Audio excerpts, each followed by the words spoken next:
Hi, I'm Dave Hilgendorf, and welcome back to Wednesday Work Advice, episode number 6.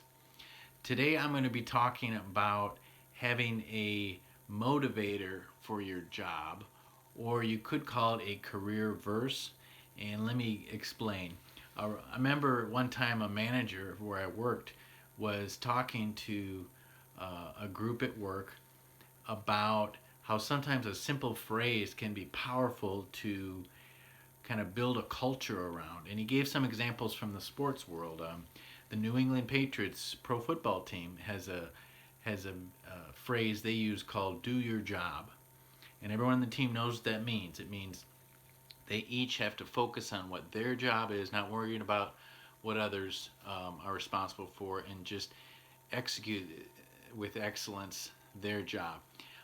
Another example was the Notre Dame college football team, and there's a sign over the doorway as the football players enter the field, and it says "Play like a champion," and that's a simple phrase that they build their whole culture around of excellence on that team. Another example was John Wooden, the famous basketball coach for UCLA. He had a phrase which was "Little things done well make a lead to big things," I believe is what it was.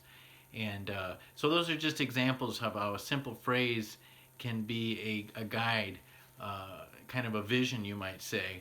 And it got me thinking about, well, what if I were to uh, capture a phrase from my own work, a personal phrase, not necessarily just following a vision for the organization I'm a part of, although that is a good thing too.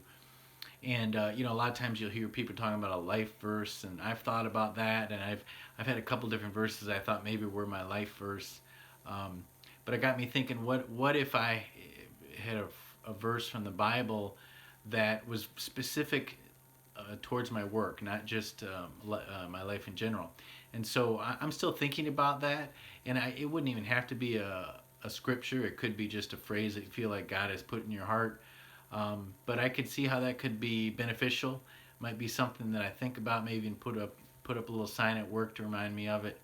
And so I'm going to be thinking about that, and I would encourage you to do the same. And if you'd like to put in the comments below this video your thoughts on it, maybe you already have a career verse that you want to share with others. So if you do, I invite you to do that. And I hope you have a great week. We'll see you next time.